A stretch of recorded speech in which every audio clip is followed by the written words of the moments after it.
আমাদের খুব সিনিয়র মহারাজ রায়পুরে সত্যরূপানন্দজি একবার ছাত্রদের বলছিলেন, আমার এখনো মনে আছে। তিনি বলছিলেন যে, "দেখো তোমরা যখন তোমাদের বাবা শেভ করেন একটা ব্লেড দিয়ে, তো সেই ব্লেড দিয়ে তুমি যদি পেন্সিল কাটো, তারপরের দিন কি বাবা শেভ করতে পারবেন সেই ব্লেড দিয়ে? পারবেন না। কারণ কি তার ধার নেই আর। সেই ব্লেডটার ধার চলে যায়। ঠিক তেমনই আমাদের মন একটাই। যে মন দিয়ে আমি ফিজিক্স পড়বো কি ম্যাথমেটিক্স পড়বো কিংবা আমি ধ্যান করতে বসবো, সেই মন যদি সারাদিন আমি ছেড়ে দিই, যখন যা ইচ্ছে করতে চায় মন। মন বলল, "চল এখন পড়বো না, বেড়াতে চলি।" তো বেড়াতে গেলাম। মন বলল, "এখন একটু ইন্টারনেটে এখানে ওইদিক সেদিক ঘাটাঘাটি করি।" সেটা ঘন্টার পর ঘন্টা করলাম।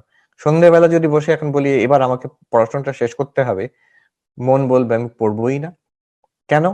সারাদিন আমি হেসে খেলে বেরিয়েছি, আমার যা ইচ্ছে তাই করেছি। এখন এই একটা বোরিং টেক্সট বুক নিয়ে বসতে বলছো, আমি শুনবো না। আমি ছটপট করবো, এদিক সেদিক যাবো।